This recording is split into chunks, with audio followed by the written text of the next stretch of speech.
फिर क्या सही करके आई हो? आज आज सही हो गया?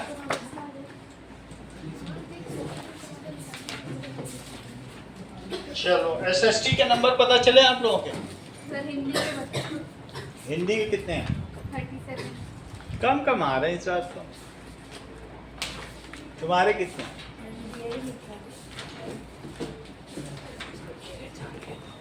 हिंदी में भी तैयारी चाहिए तो हम करा देंगे, अगर ऐसी बात है जो हो बताया करो। और साइंस में कितने हैं? साइंस में बताया नहीं बताया। मंगल आपके कुछ बताए नंबर? मैथ्स और इंग्लिश बताया। मैथ्स के बताओ। 38। चलो ठीक है। आपके प्रभात किसी ने बताया? किसी ने बताया नहीं?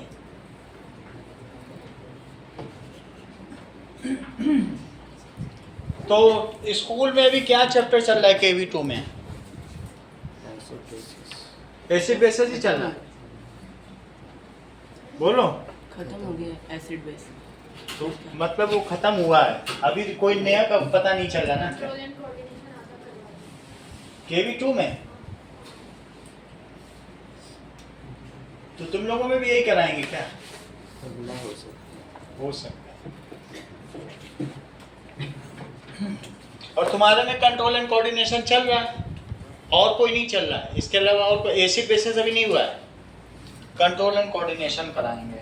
चलो जब अभी आपके यहाँ शुरू होगा तो फायदा मिल जाएगा।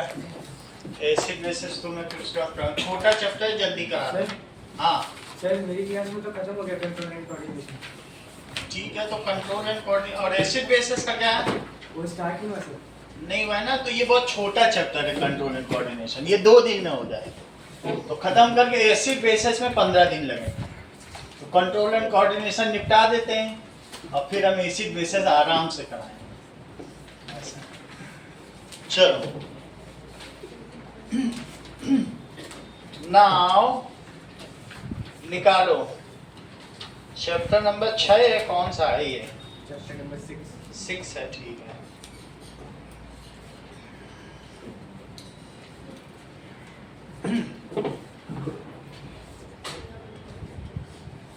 ओके स्वाति अपनी कॉपी ले लो।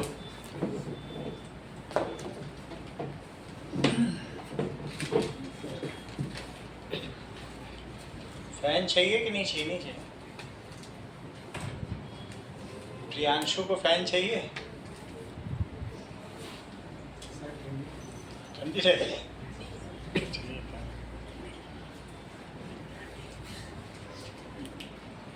कल का मंगल देख लेना, वो जरूरी है कोऑर्डिनेट ज्योमेट्री। ओके नाउ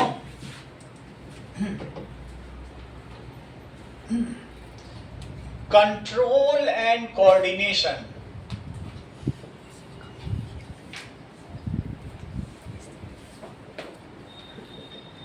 इसका मतलब हमारी बॉडी में जो अलग अलग सिस्टम है, ये भी एक सिस्टम है।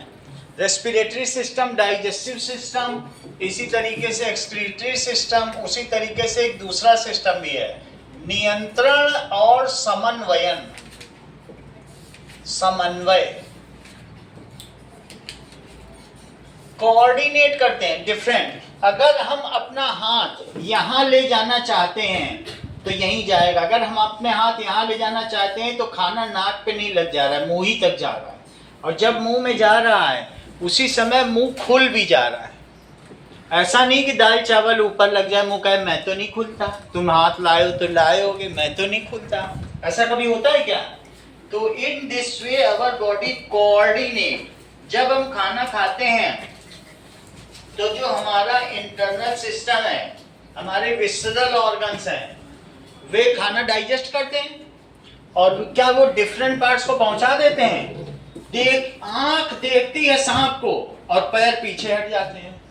पैर कहें मैं तो नहीं हटता, आंख तुम ही हटो, तो आंख हटेगी क्या? तो इस तरीके से चीज एक देखती है, ब्रेन ऑर्डर कर देता है पैर से तुम पीछे हटो, ये चीज होता है। तो ये हमारी बॉडी का कोऑर्डिनेशन है।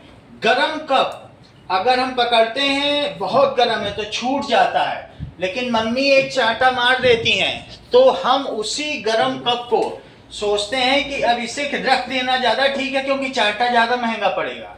आवर बॉडी रिस्पॉन्ड इंटेलिजेंटली, जब तक मार नहीं पड़ती तो छूट जाता है, लेकिन अब उन दोनों में बॉडी कंपेयर करती है कि क्या चीज़ ज़्यादा नुकसानदेह है, पिटाई ज़्यादा नुकसानदेह है, तो वो चुपचाप रख देती है और फिर हाथ ऐसे ऐसे कर देती है। बोलो बात समझ में आ गई कि नहीं? So in this way our body coordinate. Some are instant responses, जैसे हमने ये रख दिया हाथ, गरम था ऐसे कर लिया। In this way there are some process which bypass thinking. अब अगर हम ये सोचें ये गरम लग रहा है, हटा लेना चाहिए नहीं तो बहुत नुकसान हो जाएगा, जल गया, इतना नहीं है। Thinking is a complex process. So for some emergency situation, there are reflex action. तो ऐसा था, हट गया हाथ। ये सब काम हमारे बॉडी में माइंड तक नहीं पहुंच पाया क्योंकि थिंकिंग ब्रेन से होती है। तो कई बार स्पाइन जानते हो, ये पीछे रीढ़ की हड्डी, वो एक्शन ले लेती है और माइंड को भेजती है कि एक चीज गर्म थी, मैंने हाथ हटा लिया। तो माइंड कहेगी शाबाश, अब आगे से भी तुम ऐसे करते रहना, मैं तुम्हें ये पावर जो है रेगुलेट करता हूँ, मैंने ये रेगुलेशन तुम्हें दे दिया, पावर तुमको डेलीगेट कर दी है, आगे भी ऐसे करते रहना ना जो बॉडी के हित में हो। तो कुछ एक्शंस, आंखों में टॉर्च की रोशनी डाली जाए तो सोचना बाद में होता है, प्यूपिल छोटा हो जाता है, इट इज रिफ्लेक्स एक्शन। कोई बुलाए आसना, देख लिया, देखें कि ना देखें सोच रहे हैं, ऐसा नहीं होता है, देख लिया। Some actions are reflex, हिस की आवाज आई, आंख पहुंच गई, कैसे होता है? So कभी कभी कुछ एक्शंस ऐसे होते हैं जो ब्रेन से लिए जाते हैं और कुछ बाईपास हो जाते हैं। जब पहली बार साइकिल चलाई जाती है, हैंडल ऐसे पकड़ो, ऐसे करो, ब्रेक लगाना है वैसे करो, और फिर बाद में मस्ती में चलाते हुए चले आए, कोई पूछा साइकिल कैसे चलाई, पता ही नहीं, हम तो घर से निकले थे आगे, हमने सोचा ही नहीं साइकिल कैसे चलनी। तो शुरू में कुछ चीजें थॉटफुली की जाती हैं, हाउएवर आफ्टर सम टाइम वो क्या हो जाता है, वो बिना थॉटफुली, क्योंकि फिर ब्रेन को और भी तो काम करने हैं, क्या वो हर बार साइकिल चलाने की सोचेगा क्या? तो जीवन में तरक्की कैसे करेगा?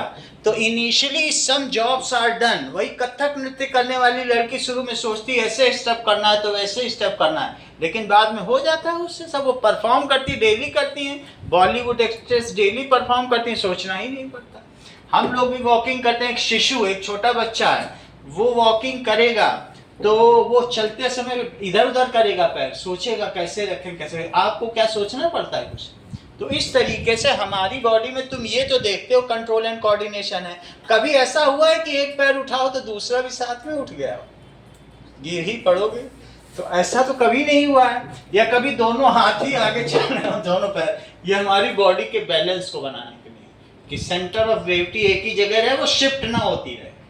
तो जब हम आगे बढ़ते हैं तो वहीं पे ही सेंटर ऑफ ग्रेविटी वो उसी तरह मूव करती रहे, ऑसिलेट ना करे। तो इस तरीके से बॉडी के बैलेंस को बढ़ाने के लिए भी काम किया जाता है। टेक ना लगाओ, हाफ ब्रेन काम करती है, ये ब्रेन का चैप्टर है। नाउ लिखिए, all organism respond and react, all organisms respond and react to changes in external environment.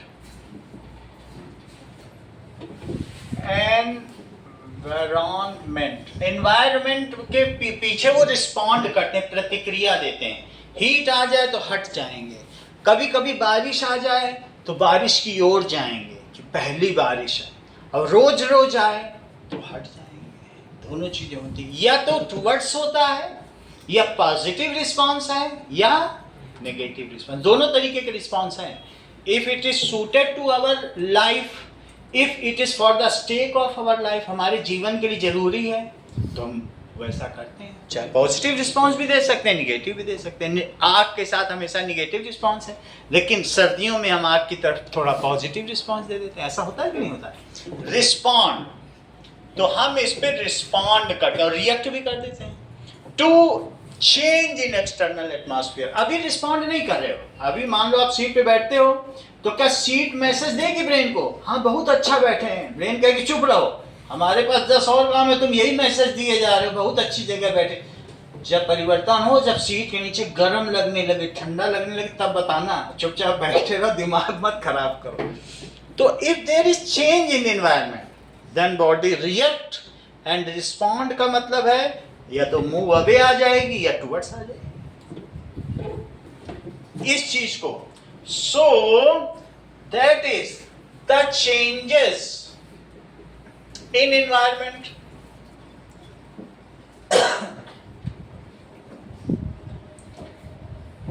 which make us to respond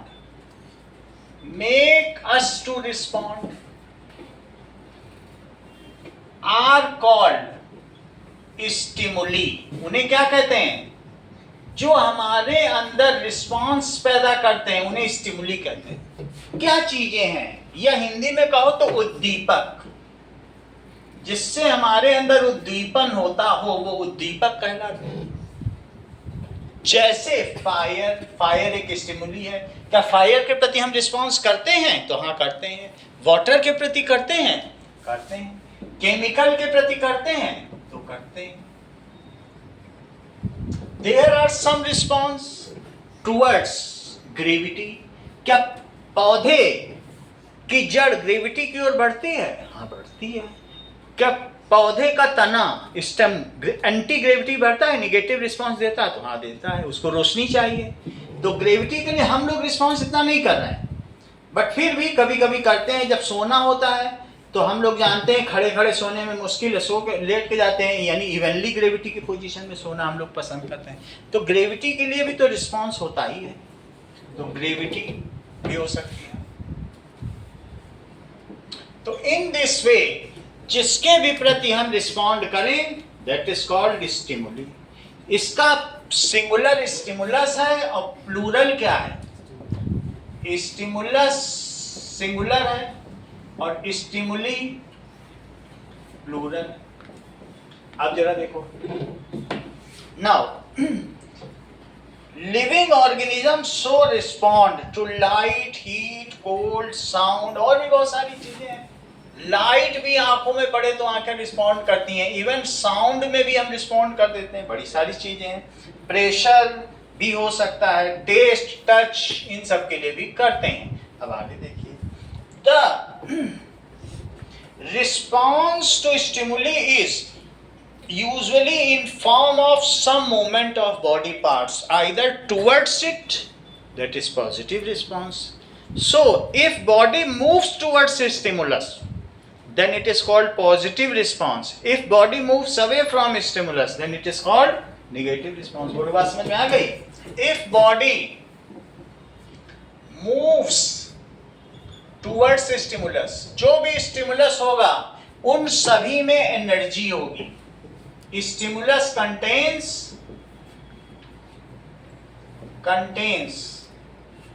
energy, और ये हमारे अंदर क्या कर सकते हैं बताइए? They can produce electrical impulse in us. जैसे अगर मैं कहूं कि टेस्ट, तो टेस्ट हो जाएगा। तो हमारे टेस्ट बड्स हैं, दैट इज कौन से वो हो गई, दैट इज गस्टेटरी। क्या चीज हो गई? Gustatory nerves. Gustatory nerves taste को गस्टेटरी नर्व सेंस कर लेगी और फिर उस टेस्ट के लिए इंपल्स बना के ब्रेन में भेजेगी, भाई ये कड़वी चीज है, ये मीठी चीज है। साउंड को ऑडिटरी नर्व्स, और इसी तरीके से लाइट को ऑप्टिक नर्व, और इसी तरीके से स्मेल को ऑल्फैक्टरी नर्व्स, और इसी तरह से जो टच है उसको सेंसरी नर्व। तो ये डिफरेंट नर्वस सिस्टम काम करते हैं। हमारी बॉडी में डिफरेंट नर्वस सिस्टम है जो कंट्रोल एंड कोऑर्डिनेशन करते हैं। नर्वस सिस्टम, ब्रेन और स्पाइनल कॉर्ड, ये तीन इसके मुख्य पार्ट्स हैं जिनसे पूरी बॉडी में समन्वयन होता है, सही कि नहीं? तो ये अलग अलग चीजें करते हैं और ये क्या प्रोड्यूस करते हैं? दे प्रोड्यूस इलेक्ट्रिकल इम्पल्स, ठीक है? और ये सभी चीजें स्टिमुलस हैं, और इनको कौन पहचानता है? दैट इज रिसीव्ड बाय, किसके द्वारा रिसीव होता है? इन नर्व्स के द्वारा। Received and detected by, detect भी कर लेती है। Received and detected by these nerves and converted into electrical impulse and sent to brain. कहाँ भेजी जाती है बोलो? Converted into electrical impulse and send to brain. तो स्टिमुलस के नाम याद रखो, कभी एग्जांपल आ जाए स्टिमुलस कौन है? ये सब चीजें स्टिमुलस। इन सभी चीजों में एनर्जी होती होगी, तभी तो हम इलेक्ट्रिकल इंपल्स बदल पाते हैं। कुछ खाते हैं तो उसमें टेस्ट है, तो कुछ एनर्जी होगी तभी तो टेस्ट है। अब अगला देखो, if body moves towards stimulus then it is called positive response. Moves towards stimulus, it is positive response. If body moves away from stimulus, it is negative response. Response is done in such a way that it is better suited to our body. इस प्रकार से response किया जाएगा। ये लो, इनाम नहीं कभी सबके 5 number. Response is done in such a way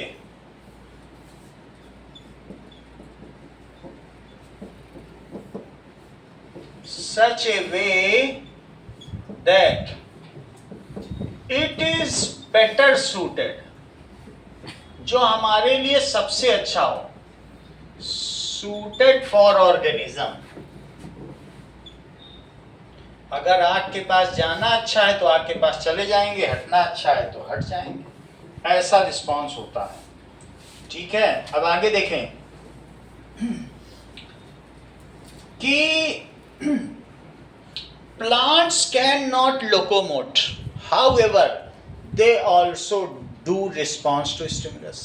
ये देखा गया है कि अगर पेड़ की जड़ वहां है और पानी का पाइप यहाँ जा रहा है तो जड़ वहां से चल के पाइप पे आ जाएगी, उस पर लिपटेगी, उसे फोड़ देगी। ये देखा गया है। तो वहां से कैसे यहाँ आ गई? सड़क पार करके नीचे नीचे आ गई। कैसे आ गई? हमारे घर का नींबू का पेड़ 4 लोगों की टंकियां फोड़ चुका है। वो हर बार बनवाते हैं, फूटती चली जाती है। कहाँ से उसे पता चल जाता है कहाँ से पानी आ रहा है? तो दो plants can not locomote but then also they respond to light. Respond कैसे करते हैं कि या तो लाइट की ओर चले जाते हैं या लाइट से भी चले जाते हैं। ये देखो, तो प्लांट्स भी रिस्पॉन्ड करते हैं, इंसान तो करते ही हैं बट प्लांट्स भी रिस्पॉन्ड करते हैं। जरा चेक करिए,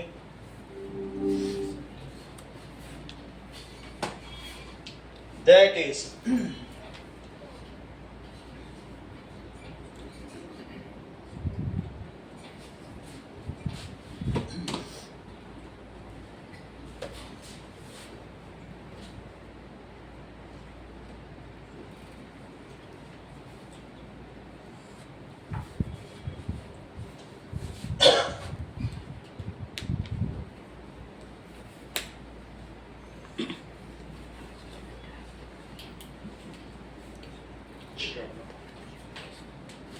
अब देखो,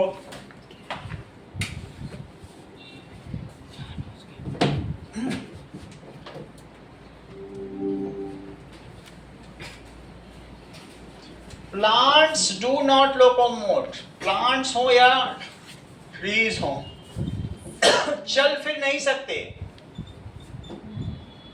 but then also they respond. तभी वो रिस्पॉन्ड करते हैं किस पर? then also they respond to light, gravity, water, इन सब पे रिस्पॉन्ड करते हैं. जरा चेक करो. That is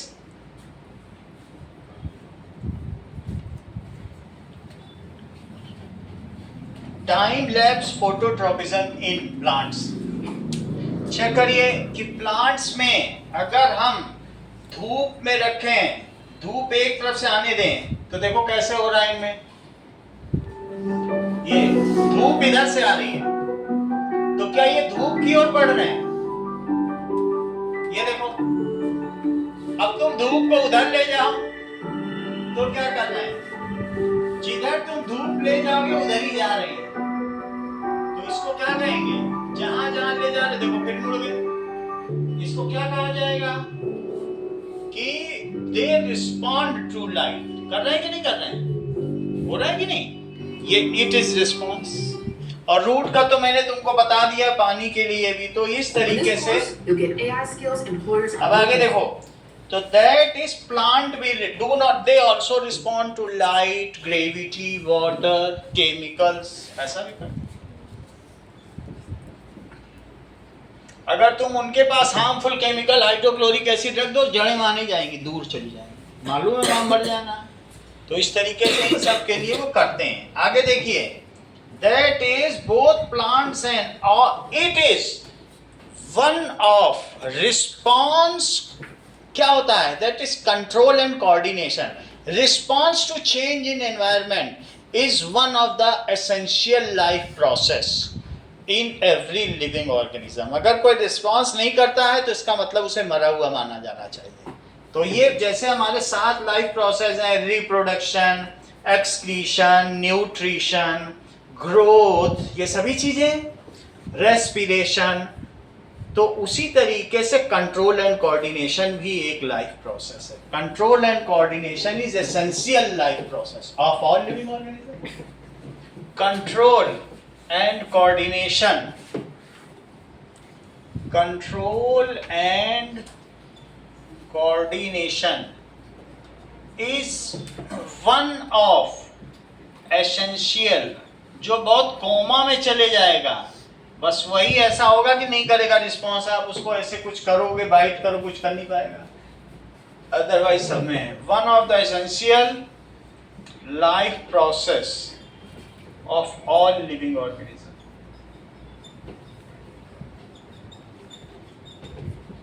अब जरा देखिए. That is we can move our appendages. ये ट्रंक है, और ट्रंक के बाहर जो निकला है, ट्रंक का मतलब बक्सा, ट्रंक के बाहर कपड़े वपड़े निकले रहते हैं कि नहीं, तो उसी तरीके से जो चीज बाहर निकल गई उसे अपेंडेजेस कहेंगे. ये बाहरी अंग है, और ये बक्सा है, इसको ट्रंक कहते हैं. So we can move our appendages और लिम्स. ये भी बाहर निकला हुआ, ये थोरैक्स है. गले को क्या कहते हैं? थोरैक्स. तो कुछ भी मूव कर सके ट्रंक के बाहर, ये सब. तो in a controlled manner, up to whatever extent we want. जितना हम चाहते हैं उतना ही दौड़ते हैं. अगर रोप आ जाती है तो हम भागते नहीं रहते हैं, हम फर्स्ट आ गए बस रुक जाते हैं. तो we can move our appendages, ठीक है, ये एक्सटर्नल लिम्स, जो लिम्स हैं, in a controlled manner. And different organs coordinate with each other so that the possibility of life process can be enhanced. हमारे बहुत सारे ऑर्गन आपस में काम कर रहे हैं मिलजुल के. कोई किसी के साथ रिजेक्ट नहीं कर रहा है कि नहीं हम नहीं करेंगे, मना भी कोई नहीं कर रहा है. तो सारे ऑर्गन अपना अपना काम कर रहे हैं. So it is called coordination. तो हम कितना मूव कर सकते हैं ये कंट्रोल है. यहां तक हाथ उठाना चाहते हैं तो ये नहीं कि यहां तक उठ जाएगा. और डिफरेंट ऑर्गन कोऑर्डिनेट कर रहे हैं. ये पैर चलता है तो ये हाथ चल रहा है. तो क्या ये कोऑर्डिनेशन नहीं है ग्रेविटी को बैलेंस करने के लिए? तो इस चीज को लिखो. That is the working together. What is control and coordination?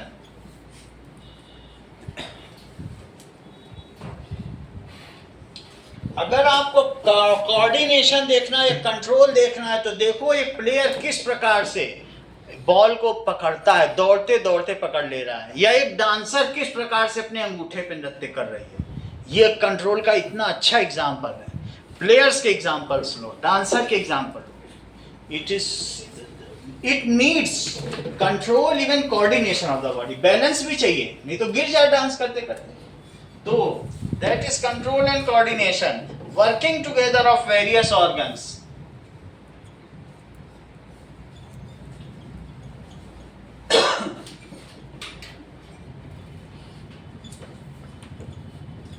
Working together of various organs in a systematic manner to produce a proper response in a systematic manner.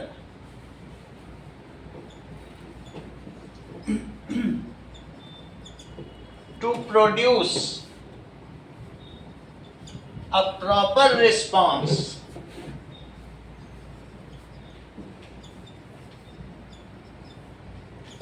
सही है, to the stimulus.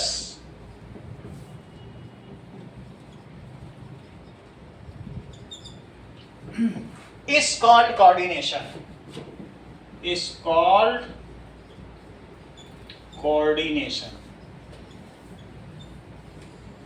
अगर आंख ने सांप देखा है तो कान से पूछा जाएगा, ब्रेन पूछेगा तुमने हिस की आवाज सुनी, ब्रेन भी कान भी भेजेगा हाँ हिस की आवाज आई है, हाथ बोलेगा छुआ था गुलगुला गुलगुला लग रहा था, सबसे कंफर्म कर ले कभी भागो यहाँ से, जान बचाने हुई। तो क्या चीज है, फाइट और फ्लाइट।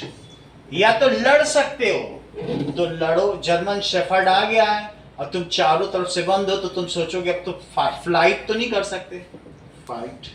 और अगर भाग सकते हो तो भाग जाओगे, और कभी कभी तो सांप देखने में तुम इतने फिट उछल जाओगे कि हो सकता है बाउंड्री क्रॉस कर जाओ, जो तुमने कभी नहीं किया है। ऐसा कैसे करोगे, क्योंकि एड्रीनल ग्लैंड है जो इमरजेंसी ग्लैंड है किडनी के ऊपर, ये तुम्हारी मदद करेगी, ये तुम्हारे अंदर इतनी एक्स्ट्रा एनर्जी उस समय दे देगी, ये एड्रीनलिन प्रोड्यूस कर देगी, उससे एक्स्ट्रा एनर्जी आ जाएगी कि in emergency situation you can escape the situation for better survival.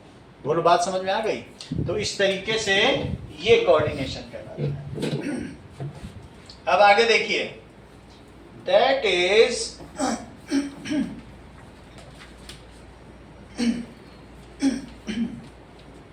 Now animals nervous system.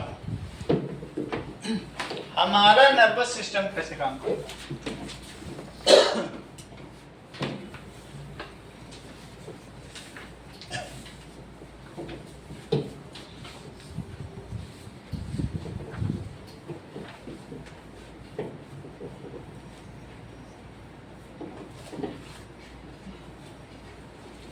तो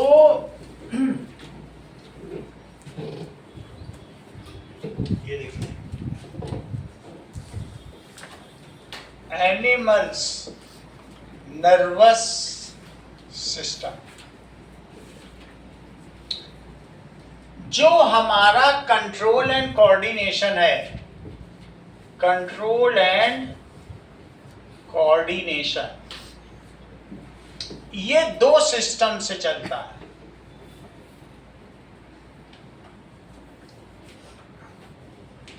ये एनिमल की बात कर रहा हूं, एनिमल, प्लांट्स की नहीं कर रहा हूं, प्लांट का भी बताऊंगा। एक चलता है नर्वस सिस्टम और दूसरा मंगल क्या है, हार्मोनल सिस्टम। दूसरा कौन सा है, हार्मोनल सिस्टम। दोनों समझो, सही है, नर्वस सिस्टम और दूसरा कौन सा है, हार्मोनल सिस्टम। दैट इज तंत्रिका तंत्र, बहुत सारी अलग अलग नर्व्स होती हैं तो उसको तंत्रिका तंत्र कहेंगे। दैट इज नर्वस सिस्टम में नर्व्स होती है। नर्व्स तो तुमने क्लास 9 में पढ़ रखा है, नर्व्स कैसी दिखती है, उसमें एक्सॉन होते हैं, डेंड्राइट्स होते हैं, नर्व एंडिंग होती है, ऐसा पढ़ रखा है कि नहीं, वही फिर बुक में बना हुआ है। चलो, नर्वस सिस्टम फर्दर दो भागों में डिवाइडेड है, एक केंद्रीय तंत्रिका तंत्र और एक जो पेरिफेरी का है, बाहरी चारों तरफ, peripheral nervous system and central nervous system. कौन कौन से हैं बोलिए, central nervous system,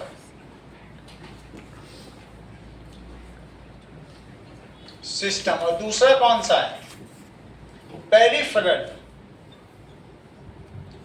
peripheral nervous system. Peripheral की स्पेलिंग देख ली जाए, PH भी हो सकती है। पेरिफेरल नर्वस सिस्टम, फेरल हो गई तो The peripheral nervous system connects your brain and spinal cord to your body, including skin, muscles, and organs. It has cranial System. nerves for the head and इतनी face, बात समझ में आ spinal गई nerves तुमको? for the rest of your body. Now flow chart of nervous system देखो, इसमें कौन कौन सी चीजें होंगी? दैट इज ब्रेन होगी, The human nervous system is divided into two main parts: the Spinal central cord nervous होगी। system and the peripheral nervous system. Now spinal cord,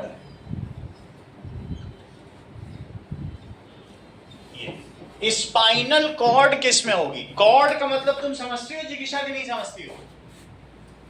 बोलो क्या होता है? बोलो कॉर्ड का मतलब चोटी।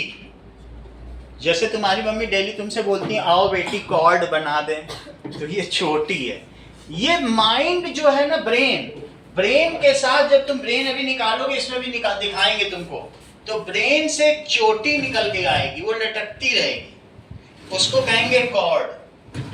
ये देखो, ये रहा ब्रेन। तो ब्रेन स्कल के अंदर, ये क्या चीज है? ब्रेन। ये इसके अंदर रहेगा, वो भी ब्रेन रखी हुई, उधर क्या रखी हुई है?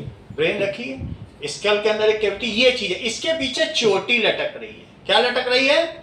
स्पाइनल कॉर्ड, रज्जू, मेरु रज्जू। और वो किसके अंदर है? वो चोटी किसके अंदर गई है? इसके अंदर होल है, वो दिख रहा है बीच में, उसके अंदर एक चोटी गई हुई है, तो ये इसके ऊपर रखा हुआ है। तो वो चोटी अभी देखेंगे तो इसके अंदर चली जाएगी। ये मेरुदंड है, ये स्पाइनल बोन्स हैं। लेकिन इस बोन के अंदर कभी तुमने देखा है ये वायरिंग होती है, घर की वायरिंग, तो वायरिंग के ऊपर प्लास्टिक के पाइप होते हैं। तो लेकिन वही जो पाइप होते हैं, उसी से हर तरफ से यहाँ से बहुत सारे वायर निकले रहेंगे, वो पूरी बॉडी में जाएंगे। यानी पूरी बॉडी की सूचनाएं इसके अंदर इकट्ठी होंगी। फिर ये मेन वायर का बंडल है, और ये पूरा मेन वायर का बंडल किससे जुड़ा हुआ है? लेकिन ये वायर है, तो वायर का बंडल होने की वजह से इसको प्रोटेक्ट करना पड़ेगा, क्योंकि वायर ही कट जाएगा।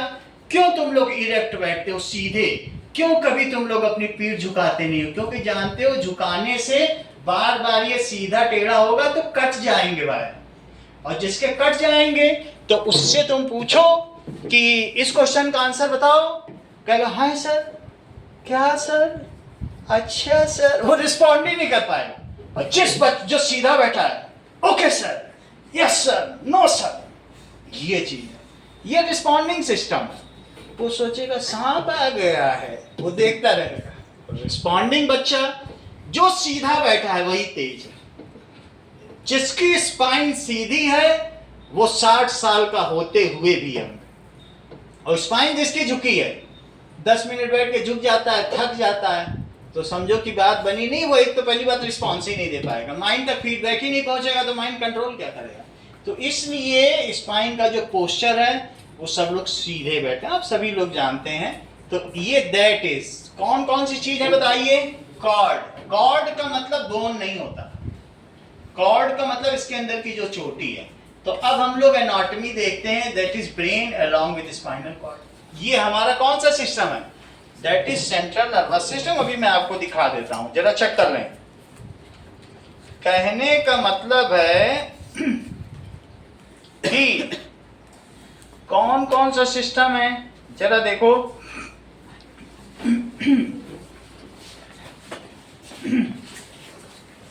दो चीज है, पेरिफेरल नर्वस सिस्टम के दो पार्ट है। वॉलंटरी, कौन सा है? वॉलंटरी और ऑटोनॉमस। ऑटोनॉमस का देख लीजिए कि ऑटोनॉमस का भी दो है, सभी को मैं बता दूंगा अभी, बट आप देख लो। एक सिंपैथेटिक और एक पैरासिम्पैथेटिक, ये सब आ चुका, एग्जाम में आता रहता है, सब ध्यान से देखिए। कौन कौन से बोलिए? सिंपैथेटिक और दूसरा कौन सा है? Para sympathetic. अब इसका मतलब समझो, तुम्हारा केंद्रीय तंत्रिका तंत्र कौन सा है बोलो? ये ब्रेन है। और ब्रेन के पीछे कौन सी चोटी निकल के आ रही है? ये। तो इस चीज को हम क्या कहेंगे? ये ब्रेन है। ब्रेन एंड स्पाइनल कॉर्ड ये सारा कमांड करते हैं। अभी तुमको मैंने बताया ना कि मान लो हाथ यहाँ रखा है, हाथ हटा लिया, किसने काम किया होगा? यहां से सेंसरी न्यूरॉन्स ने स्पाइन पे भेजा होगा, स्पाइन ने ही ऑर्डर दे दिया हटा दो। यहां से मोटर न्यूरॉन है, यहां तक पहुंचे, इसने सिकोड़ लिया, हट गया। तो जो रिस्पांस ऐसे जाके स्पाइन से ही मुड़ जा ब्रेन तक, ब्रेन से मैसेज ना ले, ब्रेन को बोले वहां आ गए, सोचो हाथ हटाना ठीक रहेगा, तब तक तो बॉडी को नुकसान हो जाएगा। That is those actions which are taken bypassing the thinking process, because thinking is a complex process. अब मैं तुमसे कहूँ जल्दी सोचो जल्दी सोचो, क्या सोचे? क्या मिनटों में सेकंडों में सोचा जाता है? अरे सोचने में दिमाग का 2 मिनट तो कम से कम दिया जाता है कि कहूँ 1 सेकंड में सोचो। 1 सेकंड तो हो गया, क्या सोच पाओगे? तो द प्रोसेस, कई प्रोसेस स्पाइन खुद ले लेती है। तो इस तरीके से तो वो भी मालिक हुई, क्योंकि उसको भी पावर डेलीगेट की है ब्रेन ने। तो स्पाइन एक्शन ले ले तो रिफ्लेक्स आ, फिर वो कभी उधर जाएगी नहीं। और बाद में बता दिया जाएगा कि वहां ना जाना, ब्रेन कहेगा उधर नहीं जाना, वहां आग होती है। ब्रेन रेगुलेट भी कर देगा, शाबाशी भी देगा और कह देगा आग है वहां ना जाना। बच्चा नहीं जाएगा फिर जीवन में। समझ में आ गया तुमको? तो मेन डिसीजन लेने वाले 2 लोग हैं। कौन 2 लोग हैं बताओ? ब्रेन भी है और कुछ जो इमरजेंसी सिचुएशन है उसमें स्पाइन भी निर्णय ले लेती है। यहीं से लिया सेंसरी न्यूरॉन, और इसके अंदर बहुत सारे छोटे छोटे न्यूरॉन भी हैं। नर्व जानती हो ना, नर्व जिसमें एक्सॉन, डेंड्राइट और नर्व एंडिंग होती है, वही तो नर्व होती है। इसके अंदर भी है। यहां से आया स्पाइन तक गया, स्पाइन में रिले न्यूरॉन है। इसके अंदर कौन सा न्यूरॉन? रिले न्यूरॉन ने आदेश दिया मोटर न्यूरॉन को कि सिकुड़ जाओ। कुछ क्या होती है? कॉन्ट्रैक्टरी मसल होते हैं कि नहीं? Contractile muscle. यहाँ पे वो हार्मोन छोड़ेगी। हार्मोन क्या करेगा? अब हार्मोनल सिस्टम, हार्मोन छोड़ दिया जाएगा, वो सिकुड़ जाएगी, और सिकुड़ जाएगी तो हाथ उठ जाएगी। पूरी बात समझ में आ गई? हमारी बॉडी में नर्व्स में भी, नर्व से भी कंट्रोल होती है और हार्मोन से भी कंट्रोल होती है। ओके, हार्मोन कहाँ कहाँ सेक्रेट किए जाते हैं? कुछ हार्मोन्स हमारी बॉडी में अलग अलग जगह सेक्रेट होते हैं, या तो एंडोक्राइन है या एक्सोक्राइन है, जो सीधा ब्लड में सेक्रेट हो जाए। ब्लड में चीजें मिलाई जाती हैं। ब्लड में हमारी बॉडी में टेस्टोस्टेरोन मिला दिया लड़कों की बॉडी में। तो अब टेस्टोस्टेरोन गया पूरे ब्लड में, लेकिन मूछें यहीं उगाई। ये यहां भी उगा सकता था, मूछें यहां भी है, यहां उगा देता। उसको जहां उगानी है, बॉडी में जहां जहां चेंजेस करने हैं, that is hormone acts on target organ. और एक ही दिन में काम नहीं करता। नर्वस सिस्टम तुरंत कर देगा, लेकिन hormonal system takes time, it is slow. ये हमको हार्मोन, और इसी तरह से लड़कियों में टेस्टोस्टेरोन और प्रोजेस्टेरोन और एस्ट्रोजन, ये सब क्या काम करता है? बोलो, प्रोजेस्टेरोन और एस्ट्रोजन क्या क्या काम करेगा? वो उनको लड़की बना देगा, और लड़के को टेस्टोस्टेरोन लड़का बना देगा। तो ये भी तो हमारी बॉडी के सब चेंज हैं। हमारे दोनों हाथ एक जैसे हैं, तो सिमेट्री है। राम को अजान बाहु कहा जाता था, उनके हाथ यहां तक थे, घुटने तक, कहेंगे जानू तक हाथ आ रहे हैं। अजान बाहु, आजान भुज सरचाप धर, संग्राम जित कर दुश्मन। आजान भुज है, वो सबसे लकी पर्सन है जिसका हाथ यहां तक आता है। तो इस तरीके से हमने देखा हार्मोनल बैलेंस। हार्मोन क्या करता है? कुछ हार्मोन ऐसे भी होते हैं जो अदर देन ब्लड अपना मिक्सचर सेक्रेट करते हैं, जैसे पैंक्रियाज, सैलिवरी ग्लैंड्स, सलाइवा बाहर सेक्रेट करते हैं कि नहीं? तो अगर वो बाहर सेक्रेट करें, अब सलाइवरी अमाइलेज बाहर निकल गया, लाइपेज, बोलो इसी तरीके से और भी चीजें हैं जो पैंक्रियाज सेक्रेट करता है, ठीक है कि नहीं? तो पैंक्रियाज के अपने हैं, ट्रिप्सिन हो गया, लाइपेज हो गया, ये सब उसके हो गए, और ये पैंक्रियाटिक अमाइलेज। ब्लड के बाहर हो तो एक्सोक्राइन बहिःस्रावी ग्रंथि, और ब्लड में हो अंतःस्रावी ग्रंथि। अभी मैंने तुमको बताया कि जब इमरजेंसी सिचुएशन होगी तुमको कौन बचाएगा? Adrenal gland. ये चीज होगी। तो जो चीज ब्लड में डाली गई, इसको भी हम बाद में पढ़ेंगे, अभी कोई जल्दीबाजी नहीं है, बट तुम समझ लो कि हमारी बॉडी में जो भी चीज होती है, प्रोटीन 3 तरीके के होते हैं। कौन कौन से होते हैं? स्ट्रक्चरल। क्या तुमने कभी ये बात सोची है कि सेल के आउटर बॉडी किसकी बनी होती है? सेल की outer body protein plus lipid और प्लस कार्बोहाइड्रेट, 3 चीज की बनी होती है। तो प्रोटीन जरूरी है। तो जो प्रोटीन सेल को बनाए वो स्ट्रक्चरल हुई, जो प्रोटीन हमारे खाना पचाए वो क्या होगी? एंजाइमल हुई, और जो प्रोटीन हमको लड़के को लड़का बना दे और लड़की को लड़की बना दे उसे क्या कहेंगे? या और भी कई काम करे, अभी तो मैं तुमको पूरा एंडोक्राइन सिस्टम ही समझा दूंगा चैप्टर के अंत में। तो that is hormonal. Hormonal balance बहुत होना जरूरी है, नहीं तो कई बार क्या होता है, हार्मोनल डिसबैलेंस हो जाता है तो ट्रांसजेंडर बन जाते हैं, हिजड़ा बन जाते हैं, और फिर भीख मांगने के अलावा कुछ काम नहीं रह जाता। ये समाज एक्सेप्ट नहीं करता, इतना शिक्षित थोड़ी ना है। हिजड़ों को चाहे कितना भी टैलेंटेड हो, काम ही नहीं दे रहा, वो सिर्फ ताली बजा बजा के भीख मांगते हैं। तो ये हमारी बदकिस्मती, अदरवाइज ये कोई बात नहीं, नेचर ने किया है। तो इसलिए ये हम बहुत भाग्यशाली हैं। अगर एक लड़की परफेक्ट लड़की है तो हनक के चलेगी लड़कियों के बीच, और एक लड़का मस्कुलर है, परफेक्ट लड़का है, तो देखो चलता है, शान से चलता है, लड़कों के बीच शेर बना फिरता है। होता है कि नहीं होता है? It is the hormonal balance. ये अगर लड़के की त्वचा कोमल हो गई तो लोग उसके गाल छुएंगे, चिढ़ाएंगे उसको, उसका जीना मुश्किल हो जाएगा। होता ही है। तो मेरा कहने का मतलब है, we are having all the information send to central nervous system. So this is the system which takes all decision, receives all information, analyzes them and takes decision. इसका कार्य समझ में आया आपको?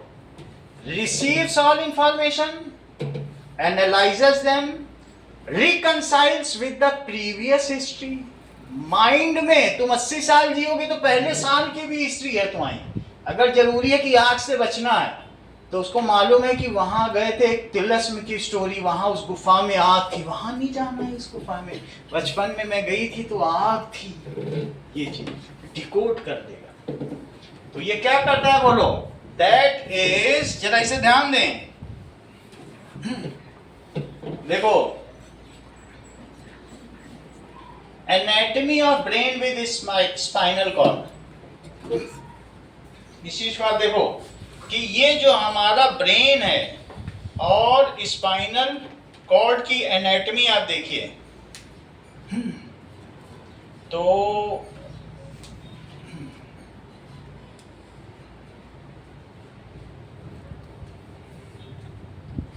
अब ये दिखाएगा तो ठीक है, इंट्रोडक्शन इसी में थोड़ा बहुत दिखा देगा, ब्रेन के साथ दिखाए तो बहुत अच्छा है। ये देखें जरा, ये देखो ब्रेन के साथ दिख रही है तुमको, इसमें ये बिल्कुल डोरी की तरह है, एक कॉर्ड है, ये अगर मोड़ दे तो मुड़ जाए, और तुम्हें मालूम है इसमें से निकल रही है, वो बाहर वाली है। It is a skeleton. अभी निकाल के दिखाए तो काम बने।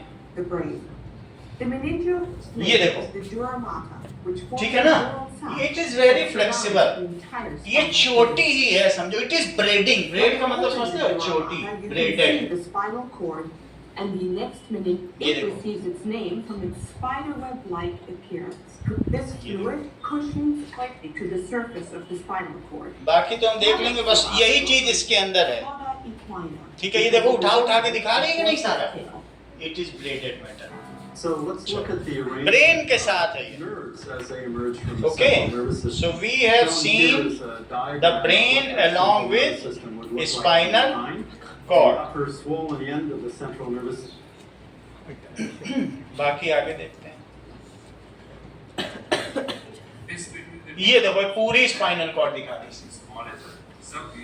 ये दिख रहा है आपको? तो यही इसके अंदर बंद थी। आगे देखो, एनाटॉमी ऑफ ह्यूमन ब्रेन। सो ये हमारी ह्यूमन ब्रेन है, ये इसके अंदर किससे टकराता है तो कुछ ऐसा होता है। ये हमारे शरीर की बनावट है, हमारे ब्रेन की इस तरह की स्पॉन्जी बनावट है कि वो हमें ऐसी दिखे। समझ में आ गया? इसका ब्लड सब धो दिया गया है, अदरवाइज थोड़ा बहुत ब्लड होगा। तो ये चीज है। अब आगे की बात करो। मेरा कहने का मतलब है कि सेंट्रल नर्वस सिस्टम क्या करता है?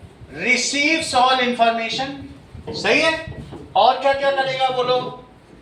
सेंट्रल नर्वस सिस्टम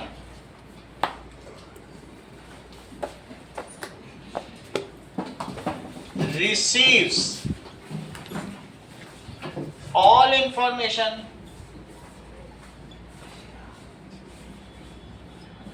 इसके बाद क्या करेगा? Analyse it. सीपीयू है एक तरीके से। Analyse it and produce best response. हाँ, और प्रोड्यूस क्या करेगा बोलिए? बेस्ट रिस्पॉन्स प्रोड्यूस करेगा। और उसको एग्जीक्यूट किससे करवाएगा? टारगेट ऑर्गन से।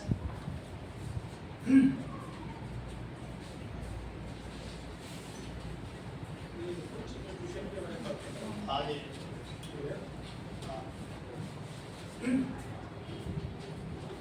5 मिनट बैठो बात करने का।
हो गई है। एआई बिना किसी आदेश के, उसको मालूम था, वो मेटा एआई था, उसने चाइना के एआई में जाके सब पता कर लिया, उससे डिडक्ट कर लिया, निर्णय ले लिया। अभी ग्राफ 4 जो है 60% ह्यूमन ब्रेन तक का काम कर लेता है। जिस समय वो 70 या 75 कर लेगा, ह्यूमन को बाईपास कर देगा, ह्यूमन को कैटास्ट्रोफ हो जाएगा, ह्यूमन की प्रलय आ जाएगी। अगर 70% से ऊपर एफिशिएंसी आ गई उसके पास, तो फिर हमको बाईपास कर। तुम्हें ये सेंट्रल नर्वस समझ में आ गया, जो ये करता है and produce proper response and send it to proper target organ. और क्या करता है बोलो? सेंड इट टू, और क्या करेगा? It to proper target organ. दूसरी चीज देखो, एक और काम करता है, that is spinal cord take reflex action. That is reflex action क्या होता है? Those actions which are taken in during emergency bypassing the thinking process। हाथ हटा देना, ये चीज इसको कहते हैं रिफ्लेक्स। स्पाइनल कॉर्ड क्या करेगी? स्पाइनल कॉर्ड ये undertakes reflex action. Reflex action क्या होता है? These are the action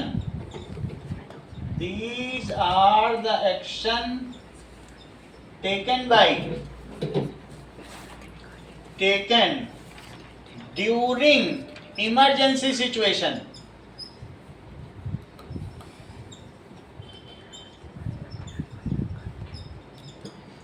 bypassing complex thinking process। Thinking process. तो तुमको सेंट्रल नर्वस के बारे में बात पता चल गई। बात केंद्रीय तंत्रिका तंत्र क्या करता है समझ में आ गया? ठीक है, तो बोलो अभिनव। सर ये जो आपने लिखा है ना, by passing complex thinking processes, तो सर इसमें वो कॉम्प्लेक्स थिंकिंग नहीं होती है? थिंकिंग ही नहीं होती है। हाथ गर्म चीज पे पड़ा तो ये नहीं सोच विचार थोड़ी होगी, तब तक जल जाओगे तुम। तो तुरंत ही हाथ हटा लिया जाएगा और बाद में बताया जाएगा कि अगर मान लीजिए तुमको कुछ हुआ तो तुमको तुरंत भेज दिया जाएगा अस्पताल, और टीचर तुमसे बाद में एप्लीकेशन लेंगी और प्रिंसिपल को भेजेंगी और कहेंगी टू रेगुलेट द प्रोसीजर। ऐसा हुआ था तो वैसा कर दिया, प्रिंसिपल कहेगा शाबाश टीचर, ऐसा आगे भी करते रहो, बच्चों की सुरक्षा करते रहो। ये नहीं कि वो जाके वहाँ कहेंगे कि प्लीज़ दे दीजिए, उसे अटैक आया है, अटैक आया है, नहीं भेज दिया, अच्छा किया। तो कभी कभी इमरजेंसी नेचर आता है शरीर में, तो उस समय सोचना विचारना नहीं होता है। सांप देखा उछल गए, ये देखा सांप है उछल जाना चाहिए, काट लेगा वो तब तक। रिफ्लेक्स एक्शन जरूरी होता है शरीर में। बोलो बात समझ में आ गई कि नहीं? What is peripheral nervous system? Our body has throughout body various sensors which receives the input from stimuli। बाहर आग है, पानी है, केमिकल है, गर्मी है, लाइट है, साउंड है। उन स्टिमुली से रिसीव करने के लिए हमारे टर्मिनल तक हर जगह हाथों में सबसे ज्यादा नर्व्स हैं। समझ में आ गई बात कि नहीं? यहाँ भी हैं लेकिन हाथों में सबसे ज्यादा नर्व्स हैं, इवन गालों में बहुत नर्व्स हैं। तो जहां पे हमें ज्यादा सेंसेशन है वहां ज्यादा नर्व्स हैं। तो इस तरीके से थ्रू आउट द बॉडी क्या होता है? Various nerves are present, various neurons are present, they collect the information from external environment and through spinal cord it is send to brain. बोलो बात समझ में आई? पेरिफेरल नर्वस सिस्टम यानी बाहरी, periphery होती तुम्हारे घर की बाउंड्री, तो उसको समझो। पेरिफेरल नर्वस सिस्टम क्या होता है? इट कंसिस्ट ऑफ, देखो peripheral nervous system, it consist of अभी मैं नर्व्स दिखाता हूँ, आप लिख लो कैसे होते हैं, थोड़ा बहुत तो मालूम है। कंसिस्ट ऑफ नर्व्स, नर्व्स होते हैं जो सेंसरी नेचर के होते हैं, जो क्या करते हैं, दैट इज रिसेप्टर्स होते हैं, रिसीव करते हैं। जो रिसीव करेगा वो रिसेप्टर है, और एक ऐसी नर्व जो काम करेगी, इसको सिकोड़ देगी, वो मोटर है। और जो उन दोनों के बीच बिचौलिए का काम करेगी और स्पाइन के अंदर मौजूद रहेगी, वो रिले है। रिसीव करके भेजा, रिसेप्टर, यहाँ अंदर ही अंदर निर्णय हो गया, वो रिले मैसेज पहुंचाया और वापस मोटर को पहुंचा दिया। रिसेप्टर से मोटर को पहुंचाने वाला रिले, सही है कि नहीं? तो इस तरीके से जो it consist of nerves, nerves का दूसरा नाम क्या है बोलो? न्यूरॉन। न्यूरॉन, कौन कौन से neuron? Receptor neuron. Through out body, through out body,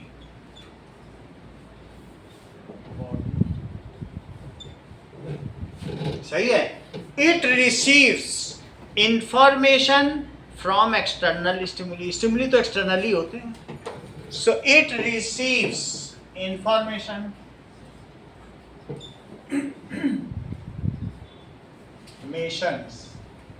from stimuli present in external environment and in form of electrical impulse, बहुत छोटा माइक्रो एम्पियर, 1 एम्पियर करंट इसमें फ्लो कर रही है, और माइक्रो का मतलब 10 लाखवां हिस्सा। तो 1 एम्पियर से सब चल रहा है, लेकिन अब 1 माइक्रो एम्पियर का मतलब 1 × 10⁻⁻6 एम्पियर। वो बात समझ में आई? कितना एम्पियर? That is 0.0000001 ampere. इतनी हल्की सी इलेक्ट्रिकल इम्पल्स। वो बात समझ आई? अभी वीडियो में दिखाएंगे। तो इनसे इंफॉर्मेशन लेगी और किसको भेज देगी? एंड सेंड इट टू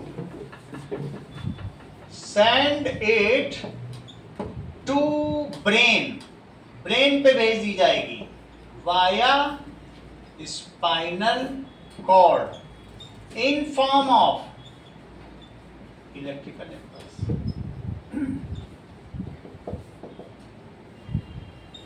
ये पूरे बॉडी में throughout body nervous system हमारे है। जरा इस पर डियाना एक नजर मारो, कैसे ये पूरी बॉडी में है। That is nervous system in body। जरा चेक तो करिए, nervous system in body।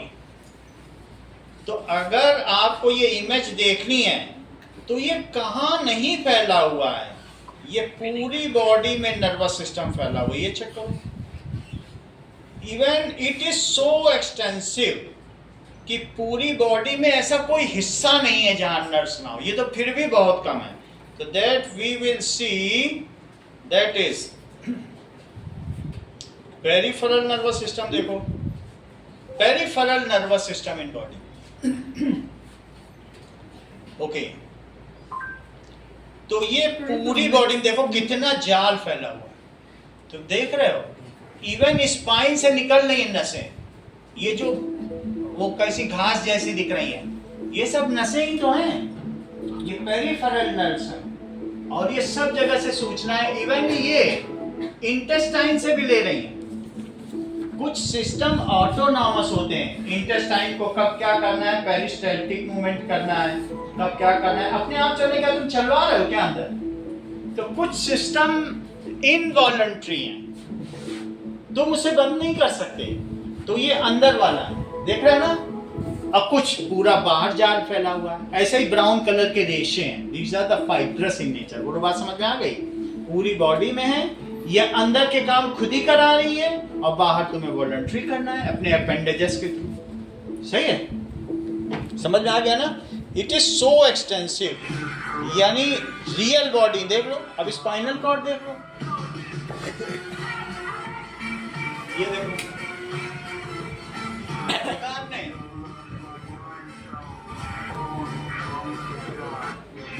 ये देखो, ये सबसे बड़ी नर्व जो पैर तक जाती है वो कौन सी नर्व है बताओ? यहाँ से शुरू होकर यहाँ तक जा रही है, बोलो। और ये ब्रेन तक साइटिका, कई बार बता चुके हैं, साइटिका 1 मीटर से लंबी है। और कोई टेढ़ा मेढ़ा बैठ जाए तो साइटिका सबसे पहले खराब होती, कहते हैं अरे उसको पैरालिसिस हो गया है, अब वो हिल डुल नहीं पा रहा। कहते हैं कुछ लोग तो अनपढ़ होते हैं, वो कहते हैं साइटिका ही हो गया, जबकि साइटिका नर्व का नाम है। तो sciatica means a nerve which is longest, however if it damages any from anywhere then no, फिर वो ना हाथ पैर हिलाए कुछ नहीं ला पाएगा, पैर ही तक नहीं ला पाएगा, स्पाइन से होती चली जाती है। बोलो बात समझ में आ गई कि नहीं? सर जो स्टीफन हॉकिंग थे उनको भी साइटिका हुआ। अब इतना हमको पता नहीं क्या हुआ होगा, कुछ हुआ होगा। बोलो बात समझ में आ गई कि नहीं? ये उन्हीं की बॉडी लग रही है। अब अगला देखिए, तो तुमने ये देख लिया पेरिफेरल नर्वस सिस्टम देख लिया। पेरिफेरल नर्वस सिस्टम 2 चीजों में डिवाइडेड है। कौन कौन से 2 चीजों में डिवाइडेड है बोलो? Voluntary and autonomous. सही है। वॉलंटरी नर्वस सिस्टम समझो क्या चीज होती है। अब एक और चीज तुम्हें बता दें, फिर हम आगे बढ़ें, क्योंकि यहाँ एक वर्ड आ गया electrical impulse. Electrical impulse in nervous system, इस वर्ड को देख लो। ये देखो कैसे इम्पल्स चलती है, ये तो देख रहे हो, ऐसे इलेक्ट्रिसिटी देख रही हो। जैसे तुम यहाँ खट से मारो हाथ तो यहाँ एकदम से करंट दौड़ता है कि नहीं, वही है। अचानक ये जो चल, ये सब तो मैं सिनेप्स बताने जा रहा हूँ आपको, उसमें है ही, वो पूरा बता देंगे। ये है इलेक्ट्रिकल, देख रहे हो ना, इलेक्ट्रिक करंट दौड़ रही है पूरे नर्व्स, ये चीज। चलो, कहने का मतलब है वॉलंटरी नर्वस सिस्टम क्या होता है? ये सब नर्व से ही बना है, ठीक है। द सिस्टम विच वी, ठीक है, the actions which we can take on our own by the process of thinking, उसमें हमें सोचना पड़ेगा, ठीक है। और by the practice, by thinking होती इनिशियली बाय थिंकिंग, एंड बाद में क्या होता है बाय पासिंग हो सकता है, वो सब हम करते हैं, हाथ पैर चलाते हैं। ये the actions which we can control ourselves, जो हम खुद कंट्रोल कर रहे हैं, are called voluntary nervous system. That is the actions which we can control ourselves are called voluntary nervous system.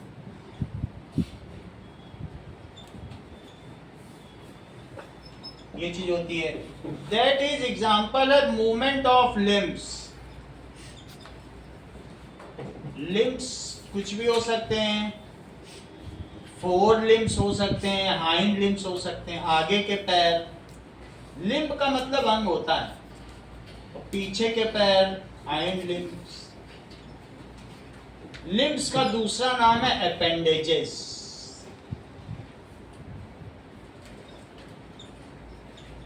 ये हो गया वॉलंटरी नर्वस सिस्टम। हम खुद काम कर सकें तो वॉलंटरी है। और ये मुझे बताइए कि ऑटोनॉमस या इनवॉलंटरी कौन है?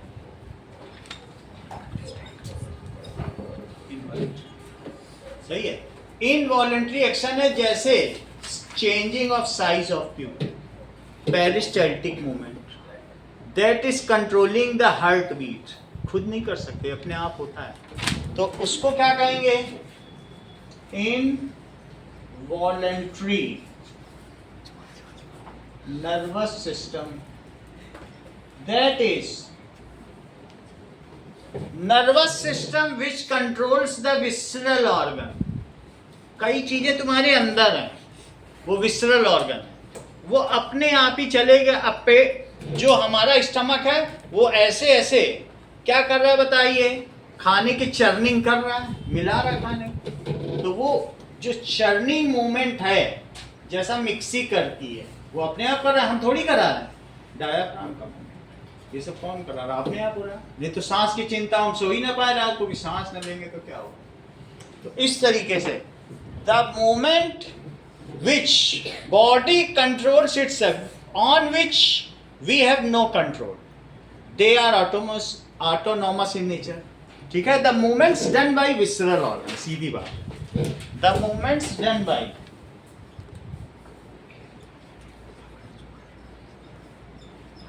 visceral organ,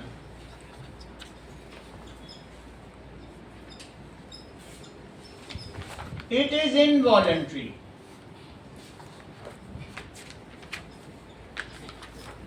एग्जाम्पल क्या है? That is churning action of stomach. Example है चर्निंग एक्शन, जीभ भी चर्निंग करती है ऑफ स्टमक. टीथ च्यूइंग करता है, जीभ चर्निंग करती है. पेरिस्टाल्टिक मूवमेंट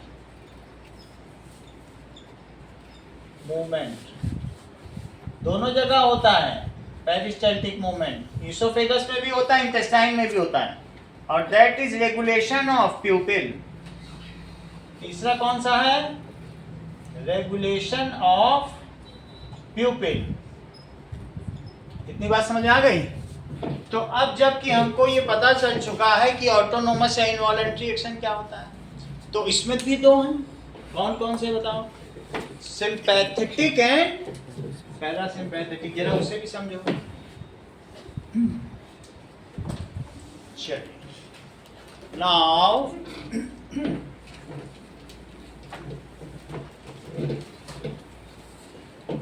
जरा देखें कि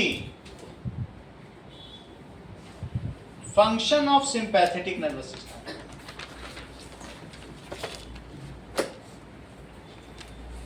ठीक है, it manages the bodies fight और फ्लाइट रिस्पॉन्स. कुछ ऐसे काम होते हैं, हमें क्या करना है, तो ये सारे काम होते हैं. And function of parasympathetic nervous system, ये देखो कुछ चीजें. It manages the body for The parasympathetic nervous system restoration, controls recovery and digestion. It slows restoration the of heart, energy. and conserves energy. ध्यान दीजिए, ये बहुत इंपॉर्टेंट है. Heart rate, lung activity. ये क्या करेगा? Restoration. It brings sleep.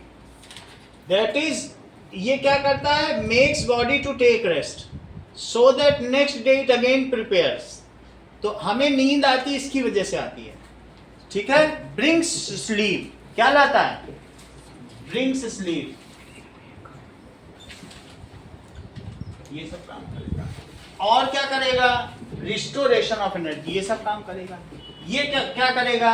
It is for fight और flight. It prepares body for fight और फ्लाइट सिचुएशन. करो या मरो की सिचुएशन में तैयार. It prepares body for fight or flight situation. बस इतना ही इसके बारे में पूछा जाएगा आपसे कि दोनों का क्या अंतर है. आ चुका है इसलिए मैंने बता दिया. 2 बार आ चुका है अब तक एग्जाम. इतना तुम्हें पता चल जाएगा. लिख दो, आगे लिखो. हार्मोनल. अभी मैंने तुमको बताया कि ये सिस्टम इलेक्ट्रिकली कंट्रोल होता है और ये एंजाइम या हार्मोन से कंट्रोल होता है. अभी इलेक्ट्रिकल इंपल्स दिखाई थी, जो बिजली से चले वो नर्वस सिस्टम है. और क्या इसका इफेक्ट परमानेंट होता है? अगर हाथ उठा लिया तो क्या परमानेंट है? हार्मोन छोड़ दिए गए तो तुम पूरे मर्द बन जाओगे. फिर क्या लड़की बन पाओगे? कभी कभी नहीं बन पाओगे. हार्मोन का काम परमानेंट है. बोलो, बात समझ में आ गई कि नहीं? ये सिस्टम बिजली से नहीं चलता है. This system is regulated by hormones and enzymes. अब पैंक्रियाज एंजाइम छोड़ता है तो वो एक्सोक्राइन, बहिश्रावी ग्रंथि, और जो ब्लड में छोड़ दे सब कुछ अंतःस्रावी. बोलो, बात समझ में आई? एक ब्लड में छोड़े तो एंडोक्राइन. जैसे टेस्टिस एंडोक्राइन हुई कि नहीं हुई? ब्लड में जो चीज छोड़ दी जाए। और क्या चीज हुआ, एक्सोक्राइन या एड्रीनलिन ग्लैंड। अभी देखा उसने एड्रीनल छोड़ दिया तो हमारी बॉडी की हार्ट बीट बढ़ गई, सब कुछ हो गया, हम उछल के भाग गए। तो उसने ब्लड में ही तो छोड़ा होगा, सबने अपना अपना काम किया।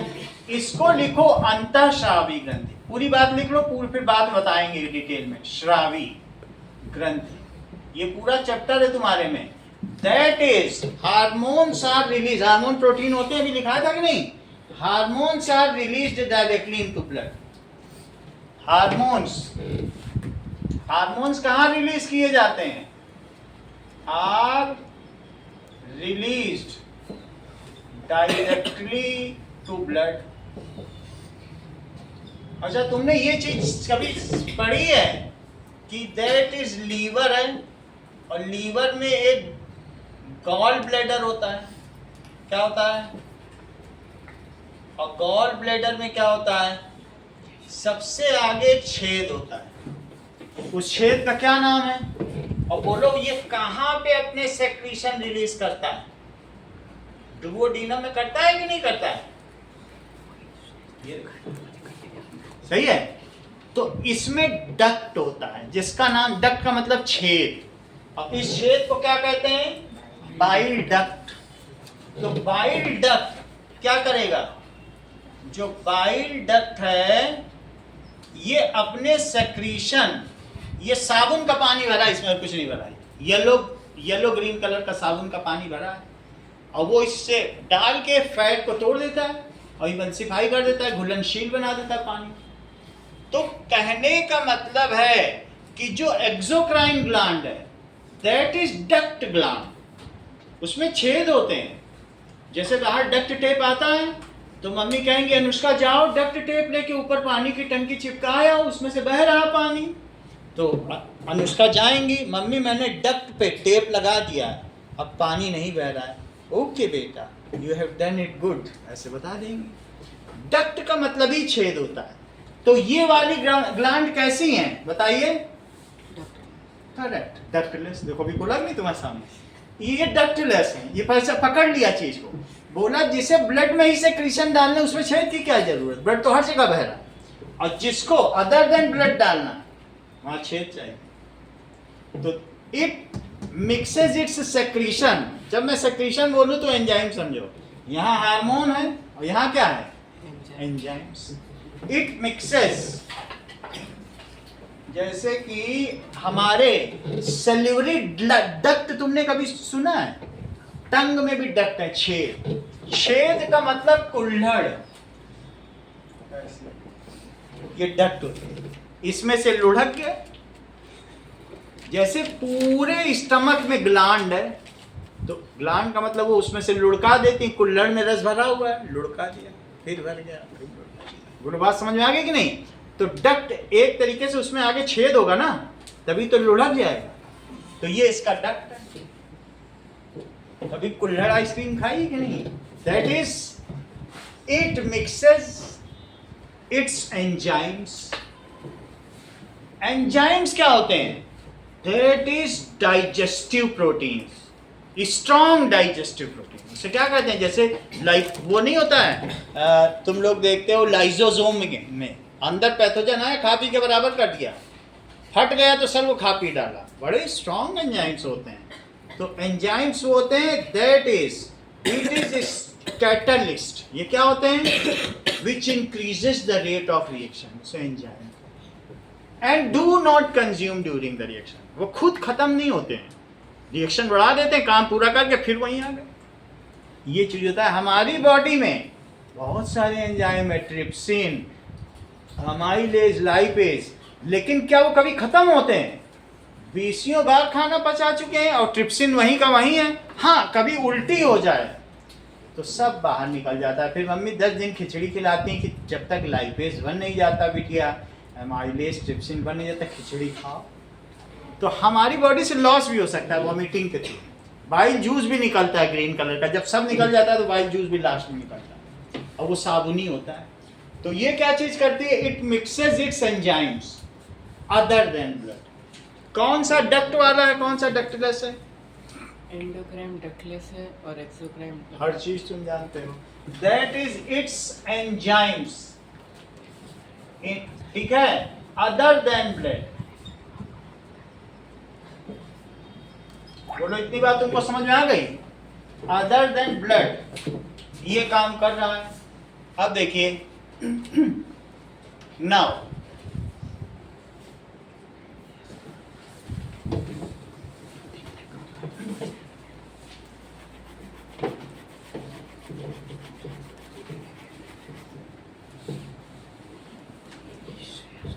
अब कुछ चीजें आपके लिए हैं। सर मेरा क्वेश्चन है, हाँ सर ये जो आपने बताया कि पैरासिम्पैथेटिक जो नर्वस सिस्टम होता है वो हमें ब्रिंग्स स्लीप, बट सर एक मेलेटोनिन करके एक स्लीप हार्मोन होता है, हाँ तो सर वो भी तो ब्रिंग करता है।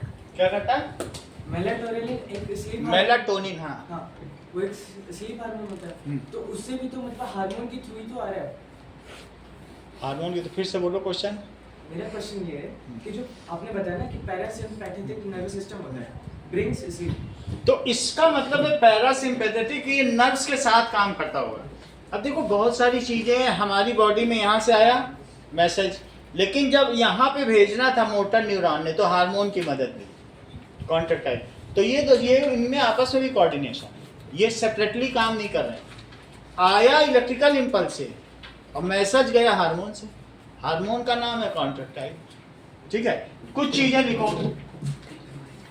पहला, make flow chart of nervous system and define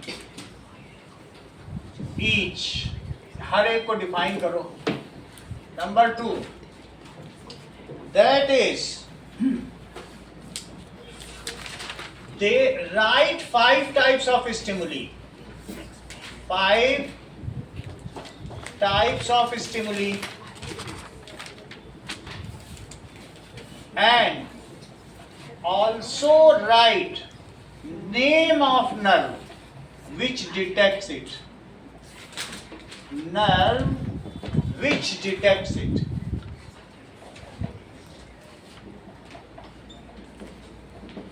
Question number 3, define coordination, reflex action,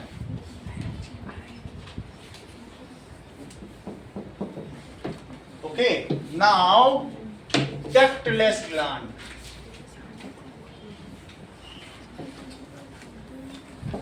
इतना काम करो।